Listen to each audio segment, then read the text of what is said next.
Hello and welcome to The Gaggle, where we challenge and, if necessary, destroy media narratives. I'm George Szamuely. With me today, of course, is co-founder of The Gaggle, Peter Lavelle, host also of RT's talk show, Crosstalk. Well, it's looking like it's curtains for Liz Cheney, and who knows, for the Cheney dynasty. We remember that Liz Cheney had voted to impeach President Trump back in January. The Republican Party was furious about her, largely because she was a member of the leadership. She's, in fact, the number 3 person in the House GOP leadership. And they felt that, given that the overwhelming majority of the House Republicans had voted against impeaching the president, the titular leader of the party, the fact that a leader of the party did this caused indignation. In February, they wanted her out, and she was bailed out by the leader of the party, the ever ineffectual Kevin McCarthy. However, she had misunderstood what that vote meant. McCarthy had effectively said to his caucus, give her one more chance. She'll be a team player. We don't want to start purging anyone. Let's focus on Biden and so on. But in fact, she took it as the green light for her to continue to wage a war against Trumpism, the Trumpians in the party. And so she tweets out the continual attacks on Trump, talking about the election, the big lie, and so on. And she's on television all the time. And of course, she's beloved by the Democrats, understandably, by MSNBC, CNN, understandably. And then to top it off, during President Biden's State of the Union, she rushed over to him to fist bump him. She claimed that this was just a matter of politeness. Everyone else took it, no, this was an act of celebration. Hey, we're in on this together. All totally inappropriate behavior for a leader of the Republicans. However, her chances of survival now are very slim because Kevin McCarthy himself is in a lot of trouble because, as many of our audience know, Tucker Carlson did an extraordinary expose in 2 news items. One on Frank Luntz, an expose of the activities on Frank Luntz, and particularly damaging to McCarthy, it turned out in the second expose that he was his roommate. And that this person, Frank Luntz, who's a shill for corporations, Google and so on, makes absolute tons of money from these corporations who are no friends of the Republicans, is renting a room to Kevin McCarthy. And McCarthy has acknowledged that this is indeed true, but doesn't have any really good explanation for this. So if McCarthy wants to survive, he is going to have to toss aside Liz Cheney. Okay, Peter. Well, and we tend to just kind of speak the quiet things out loud here. I mean, Luntz makes a lot of money. Extreme amount of money. Can't rent an apartment in Washington, D.C.? Are you so chintzy? Right. Really? Right. I mean, I can understand why you'd want to stay in someone else's house when your own house is fashioned out, fitted out looking like the Oval Office in the Lincoln bedroom. I don't even want to go there, okay? That is weird. And he's proud of it. Right. Anyway, yes, I mean, the most interesting thing you said is that they love her on CNN and MSNBC, and she fist bumps the president of the United States after his address. Sure. It's because Liz Cheney has nothing to do with the Republican Party. She's the party of war, okay? And MSNBC and CNN love war, okay? And that's her segue. I mean, think, George, just kind of like go blank for a second. I'm going to say, Liz Cheney, does the Republican Party come to your mind? It doesn't come to mine. It comes to an issue. That's what it's about. That's right. And we know the base is not in line with that. That's right. We know that. That's right. Okay. And Trump was had to hit every single speed bump and try to end the wars that he promised he would do. He ultimately wasn't able to do it because his underlings turned on him, and people like Liz Cheney turned on him. Right. Her impeachment vote had, in my opinion, nothing to do with Stop the Steal and January 6th. It had to be, this guy is against the forever wars. He must go and must be made an example of. The problem is that Liz Cheney doesn't have that kind of cachet. She just doesn't. And I will be honest with you, I don't have a thorough understanding and knowledge of her biography, but it seems to make logical sense that she's number 3 in the Republican Party because of her father more than anything else. Because I mean, her pro-war stance, she's not unique. No, I think so. And I suspect that she got that position. Remember, she got that position after she'd only been in the House for about 2 years. So it's not like she's done her stint in the House and now deserves a promotion. I assume that McCarthy thought that she would be able to tap in to a lot of money from donors who are still aligned with the Bush-Cheney crowd. From what I've read, she hasn't done that. She hasn't brought in a huge amount of money to the party coffers. So the name isn't really delivering, at least, she hasn't accomplished anything, but at least the name might bring us something. Where at least I would be in the Republican Party thinking, no, she hasn't even delivered on that. And remember, Peter, when Trump announced that that he was withdrawing from Afghanistan after he had signed the agreement with the Taliban, Liz Cheney, sponsored legislation to prevent Trump from doing this. She actually did it. She went to sponsored legislation to prevent withdrawal from Afghanistan. Well, and also, I mean, if Trump, at least as far as the polling is concerned, if he was a problematic figure in the Republican Party, that would be one thing, but that isn't the case. Now, you and I have talked about this at great length, and we will continue to because the midterms are coming up.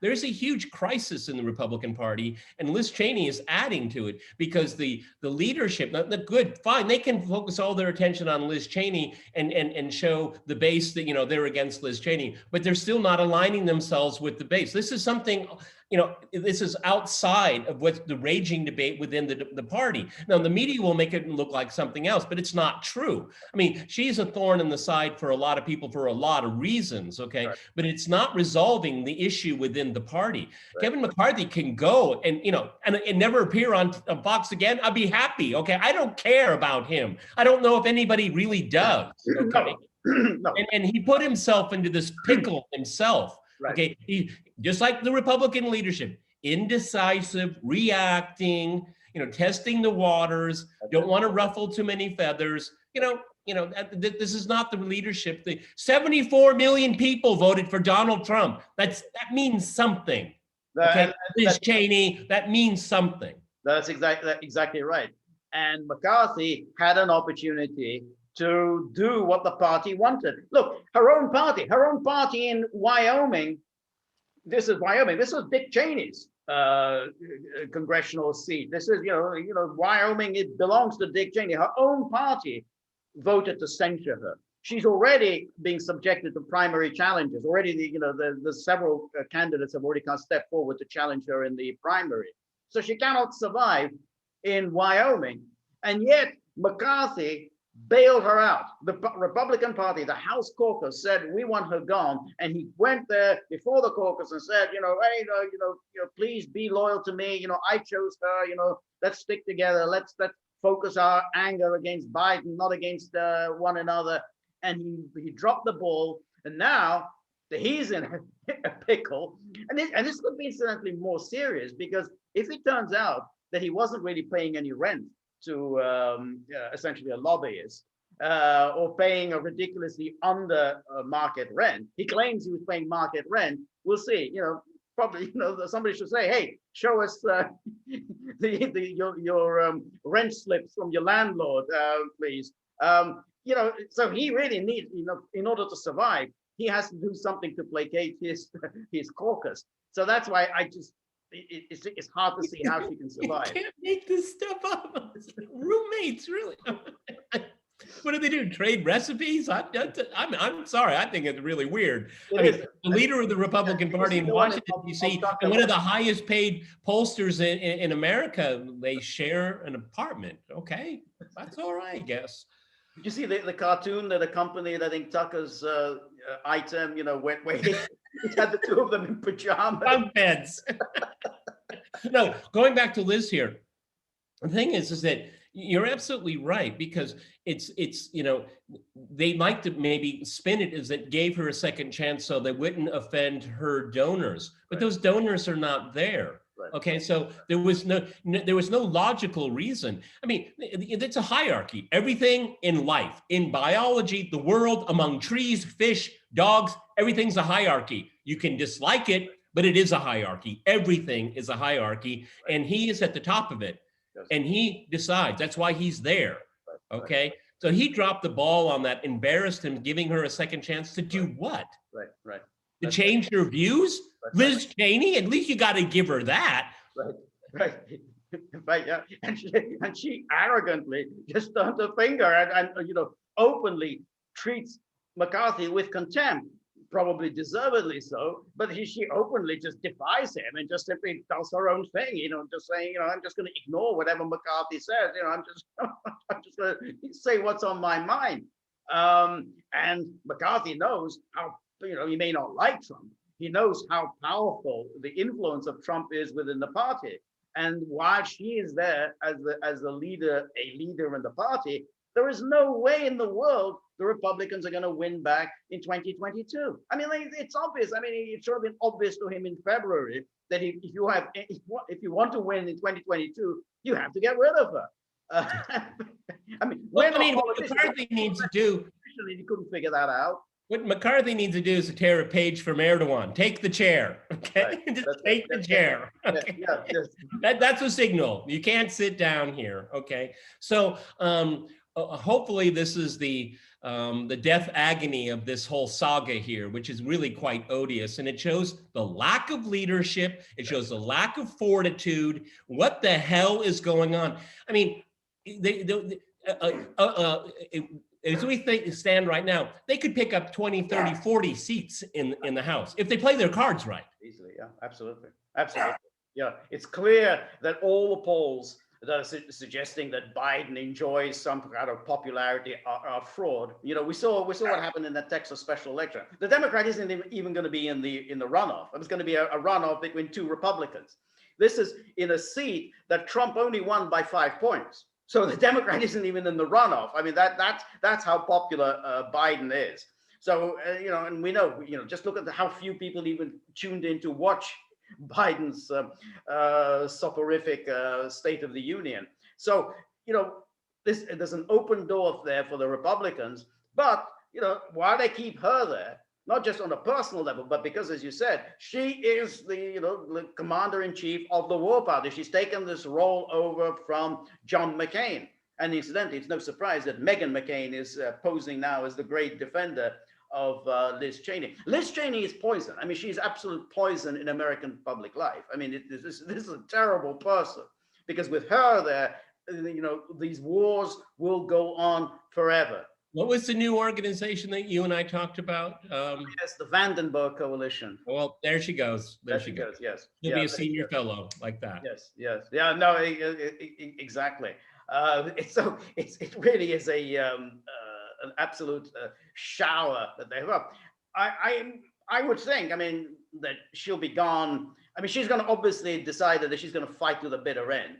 So she's not going to do the decent thing and step down. So she's going to absolutely go, and fight it out. There's going to be another Republican conference, and she will just fight to hold her seat. I think the vote's going to go overwhelmingly against her. Well, the interesting thing too, and this will be a big test, is that Biden has drawn a line in the sand, at least at this point in time, and when it comes to Afghanistan. And so if she continues to kick up dust about not withdrawing there's going to be a number of Democrats just being loyal to the president, going to say, they're going to start disavowing her too, because I mean, she's queen for a day, every day on MSNBC and CNN. Right. But at a certain point, the administration is going to say she's a thorn in our side too. Right. No, that's exactly right. I mean, the only reason why they're supporting her now is, well, she hates Trump, obviously, and she's causing divisions among the Republicans. So of course the Democrats love her, but as you say, she's opposing Biden's policy, and they're all loyal troopers, and they're all now following Biden's policy. So last year withdrawing from Afghanistan was a terrible idea. This year, that's it. We're down for withdrawal.